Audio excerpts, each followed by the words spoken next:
কি হে মোরগ, তুই তো 4টে প্রশ্নের মধ্যে 3টিরই ঠিক উত্তর দিলি, বাকি রইল 6টে প্রশ্ন। এই 6টি প্রশ্ন থেকে মাত্র 2টি প্রশ্নের ঠিক উত্তর দিতে হবে। আর যদি না দিতে পারিস, অনেকদিন পর মোরগের মাংস দিয়ে ভোজ করব। খুব ভয় পাচ্ছি মহারাজ, খুবই ভয় হচ্ছে আমার। বারবার খেতে চাইছেন, এভাবে খেতে চাইবেন না দয়া করে। খেতে চাইবো না? খেতে চাইবো না তো আদর করব? তোদের কি এমনি এমনি ধরে নিয়ে এসেছি আদর করবার জন্য?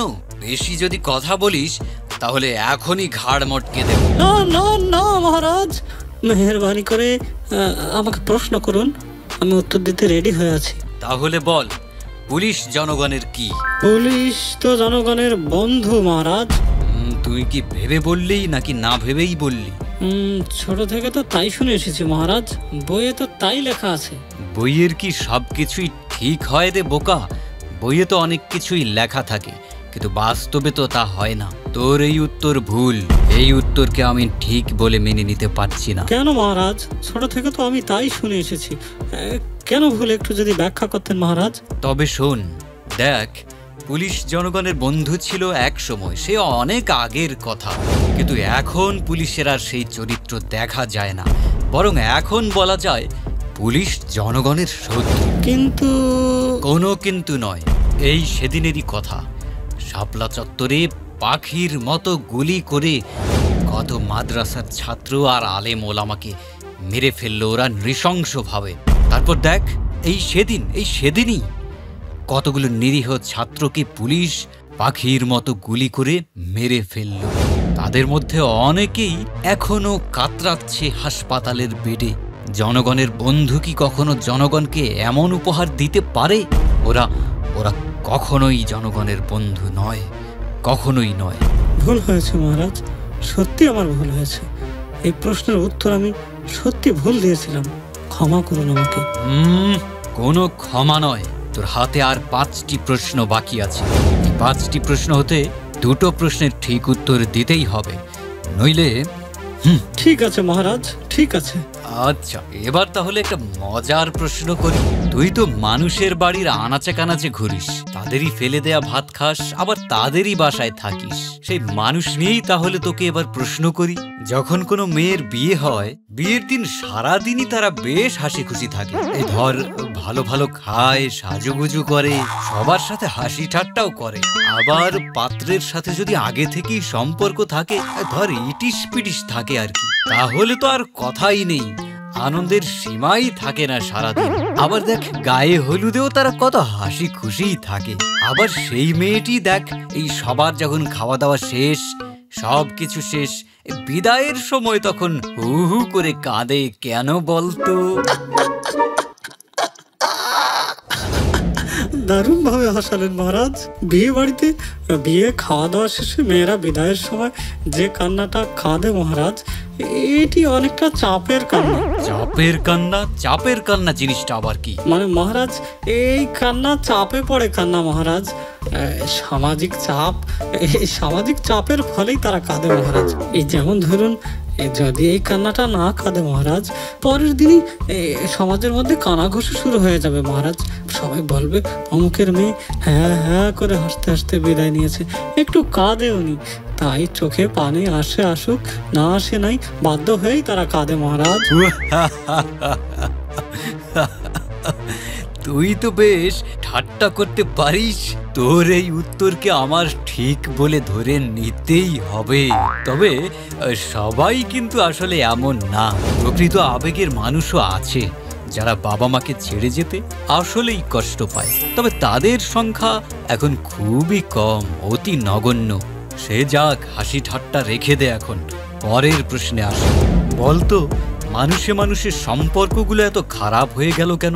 মহারাজ, অর্থনৈতিক লেনদেনের কারণে মানুষের সম্পর্ক নষ্ট হয়ে গেছে মহারাজ। না, একদমই না। অর্থনৈতিক সম্পর্ক তো আগেও মানুষের ছিল, আগেও তো মানুষ টাকা লেনদেন করতো নাকি? কিন্তু এখনকার মতো এত খারাপ সম্পর্ক কি মানুষের আগে কখনো ছিল? মানুষের সম্পর্কগুলো খারাপ হয়ে যাওয়ার প্রধান কারণ হলো মোবাইল ফোন। এই মোবাইল ফোন সব কিছুকে নষ্ট করে দিচ্ছে। এখনকার দিনে দেখবি আত্মীয় স্বজনের বাসায় গিয়ে মানুষ আর আত্মীয়ের মুখের দিকে তাকায় না, তাকায় মোবাইল ফোনের দিকে আর কথা বলে আত্মীয়ের সাথে। একই ঘটনা দেখবি বন্ধু বান্ধবদের মহলেও। এই দেখ, আগেকার দিনে বন্ধুরা কিছুদিন পর পরই একখানে হতো, খুশ গল্প করত, কত হাসি ঠাট্টা তামাশাই না হতো। আর এখন দেখ, বন্ধুদের মাঝে এখন কথাবার্তা হয় মোবাইলে। বছর চলে যায় তবু দেখা সাক্ষাৎ হয় না। মানুষ বলে হোয়াটসঅ্যাপে আয়, ফেসবুকে আয়, মেসেঞ্জারে আয়, কিন্তু বলে না বাসায় আয়। যদি রাস্তাঘাটেও ভুলেও কখনো দেখা হয়, কেউ কারো সঙ্গে ভালো মতো কথা বলে না। হ্যাঁ দুই একটা কথা, তারপরে আবার সেই মোবাইল। হ্যাঁ হুজুর, আমি এ প্রশ্নেরও ভুল উত্তর দিয়েছি হুজুর। এখন আমার কি হবে? বাকি উত্তরগুলো আমাকে ঠিক দিতেই হবে। হ্যাঁ, বাঁচতে চাইলে ঠিক দিতেই হবে।